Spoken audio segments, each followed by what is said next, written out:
आज श्यामा को देखने लड़के वाले आ रहे हैं। सांवले रंग की 17 साल की श्यामा 3 बहनों में सबसे बड़ी है। पढ़ाई में बहुत होशियार, अपने कस्बे की मेधावी छात्रा है। अगले ही महीने 12वीं पास हो जाएगी। वह आगे पढ़ना चाहती है, किंतु पिता उसकी शादी कर देना चाहते हैं क्योंकि श्यामा का रंग पक्का नैन नक्श साधारण है। जो भी उसे पसंद कर ले उससे ब्याह कर गंगा नहा ले। ऊपर से 2 लड़कियां और हैं। ये लड़का अच्छा मिल गया है, सरकारी दफ्तर में चपरासी है। ज़रा उम्र में बड़ा है पर क्या फ़र्क पड़ता है। पिता कहते हैं कि लड़कों की उम्र नहीं तनख्वाह देखनी चाहिए। सबसे अच्छी बात है कि बिना दहेज के शादी करने को तैयार है वह। ऐसा रिश्ता हाथ से कैसे जाने दें। श्यामा की सबसे अच्छी सहेली है गीता। गीता के पिता किसान हैं, लेकिन चाहते हैं उनकी बेटी पढ़ लिख कर अपने पाँव पर खड़ी हो जाए। वह श्यामा को भी आगे पढ़ने के लिए प्रोत्साहित करते हैं। श्यामा भागकर गीता के पिता के पास खेत में जा पहुंची। उन्होंने उसे वहीं अनाज के ढेर के पीछे छुपे रहने को कहा। शाम होते ही श्यामा घर वापस चली गई। माहौल गर्म था, लड़के वाले जा चुके थे। पिता श्यामा को घर से गायब देख परेशान थे। ऊपर से जो अपमान हुआ वह अलग। वह दुखी थे कि इतना अच्छा रिश्ता हाथ से निकल गया। बात बन जाती तो श्यामा को गहनों से लाद देते वे लोग।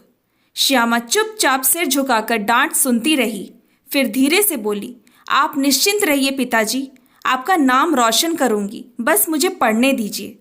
माँ के मन में दबी सी इच्छा थी कि बेटी पढ़ लिख जाए, किंतु पति के विरुद्ध बोलने की हिम्मत नहीं थी। उस दिन के बाद पिता ने श्यामा से बात नहीं की। 12वीं की परीक्षा का परिणाम आने वाला था। आज पिता घर लौटे तो घर में लोगों का जमावड़ा लगा था। अखबार वाले, टीवी वाले, स्कूल के प्रिंसिपल और नाते रिश्तेदार। पता चला श्यामा ने पूरे हरियाणा में प्रथम स्थान प्राप्त किया। सुबह अखबार में श्यामा और उसके माता पिता की फोटो छपी थी। माँ के पांव जमीन पर नहीं थे। सुबह से सब आस पड़ोस में दिखा आई थी। पिता भी प्रसन्न थे, किंतु खुशी प्रदर्शित नहीं करना चाहते थे। अहम जो आड़े आ रहा था, मुंह बनाकर यूं ही बैठे रहे।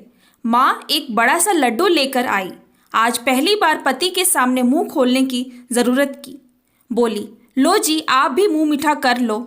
आप मानो या ना मानो, इंसान का असली गहना तो पढ़ाई ही है। आप देखना, हमारी बिटिया डॉक्टर बनेगी। और ये जो दिन भर खो खो करते रहते हो ना, देखना आपका इलाज भी यही करेगी। श्यामा झट पिता के समीप बैठ गई। पूछा, पिताजी आप अब भी मुझसे नाराज हैं? पिताजी हंसते हुए बोले, भाई मानो या ना मानो, नाराज होना तो श्यामा का बनता है। अगर उस बुढ़े खुसट से शादी कर ली होती तो आज ये दिन देखना नसीब न होता। शाबाश बिटिया, खूब पढ़, अपना हर सपना पूरा कर।